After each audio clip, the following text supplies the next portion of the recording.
Hi there, it's Ian here, and you're watching Grumpy Opinions, the show where I'm going to tell you all about what I think of films, TV shows, games, and life in general. Let's get on with the show.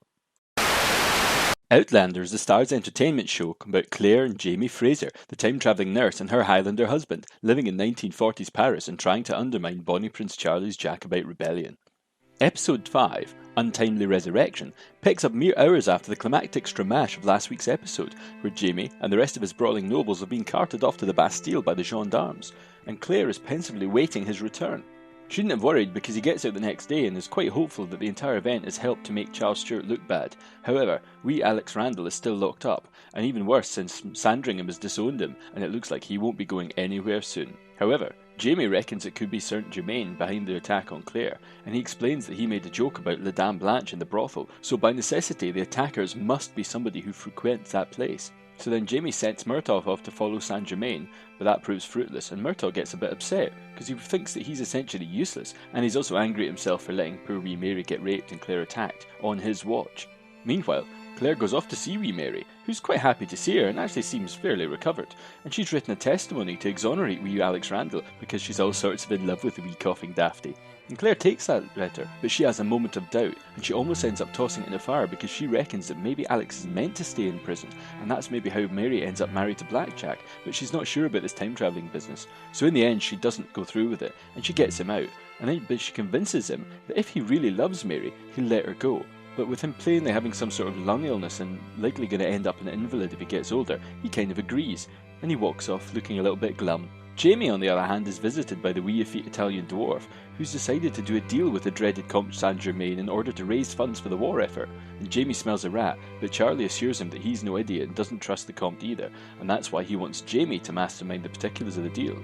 So, one terse exchange over a claret in the brothel later, and it seems that things are underway, but not before Jamie makes subtly clear to Saint-Germain that he reckons he was behind the attack on Claire. Of course, this all presents an opportunity for Claire and Jamie's master plan. If they can somehow foul up this deal and bankrupt Charlie, they could possibly prevent the uprising happening. So Claire starts to think about how they could create a fake smallpox outbreak and spoil everything. And then Jamie gives her some spoons and they talk about some pregnancy stuff. Yeah, that happens. Later, at the Palace of Versailles, again, Jamie has to help Sandringham buy a new horse for fairly inexplicable reason, but it's really just an excuse for the two of them to chat about Prince Charlie and where Jamie stands on it all. So they potter about doing that while Claire toddles off with Annalise, and they have a nice awkward exes chat about Jim, and just as things are reaching peak cringe, who happens by but Blackjack Randall? Of course, this being a garden party, everyone has to be awfully nice to each other. So Annalise buggers off, and Claire sternly warns BJ that Jamie will kill him if he sees him, and it starts getting more and more heated until, boom! King Louis pops up and fawns a bit at Claire, and then sneers a bit at Blackjack, and when Jamie finally does appear, he ends up playing the situation out like a pro. He's all totally cool and acts totally normal. But still, clearly the old alliance between Scotland and France is in full swing, or maybe because the king's pooping better now he's had his porridge, but clearly his bread is buttered on the Fraser side, because he ends up embarrassing Blackjack before he leaves. And Claire and Jim are just about to make an exit as well when Jamie makes a last minute turn back, and it's looking bad again because he goes up to Blackjack, but then he comes back looking quite chuffed, and it's only because he's gone and challenged Blackjack to a duel.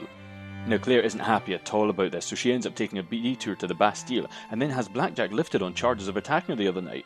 Now those charges are never going to stick, and Claire knows that, but you see, dueling is illegal in France, and Jamie's going to probably end up locked up even if he wins this duel, and of course, if he doesn't, he might end up dead, and Claire doesn't want that, but Jamie isn't having any of this. He wants blood, and the couple end up having a huge argy-bargy, which endly ends with Claire making Jamie swear to wait a year before killing Blackjack, just so she can be sure that Mary Hawkins gets knocked up and that Frank still exists in the future. But it ends up being an own goal, because Jamie does agree, but he isn't happy at all. Could this be the wedge between our lovers that breaks them? We shall see.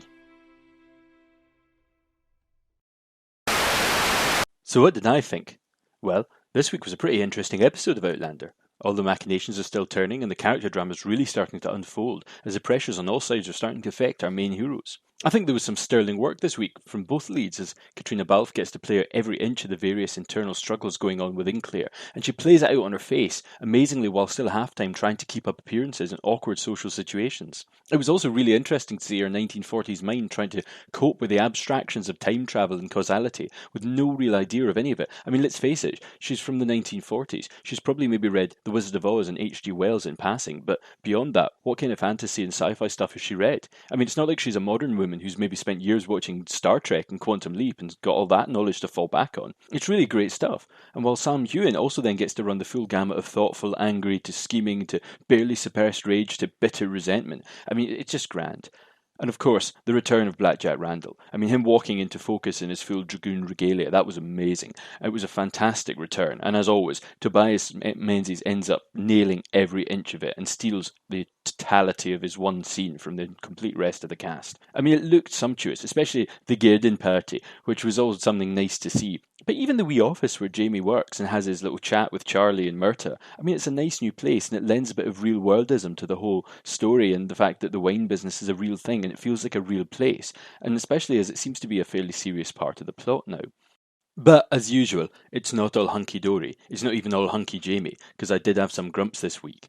I mean, it wasn't bad, but I felt that this week it was a little bit of a letdown after all the events and all the build-up and the tension of last week. I mean, there was so much happened then, and it felt like it was all building to something, and this week kind of just flipped away like a damp squib. I mean, it felt like nothing really had happened. There was no urgency. I mean, even beginning with Jamie being at the Bastille, it felt a bit meh.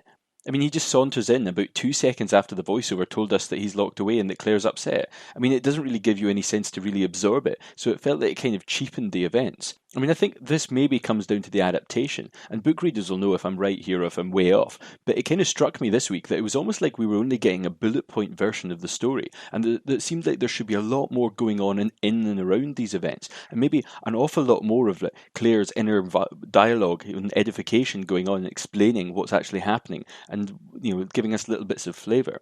I mean, it probably also wasn't helped the fact that other than the garden party, almost all of the episodes seemed to be Claire and Jamie chatting in the bedroom, or the living room, or the other room in the house, or it was Jamie chatting to Myrta or to Charlie in the office. I mean, the lack of different locations kind of gave the episode a bit of a soap TV feel for me. It was like it's peddling water waiting for something to happen. And in a way, that's exactly what did happen because, Blackjack Randall finally appeared, and that was a genuine surprise.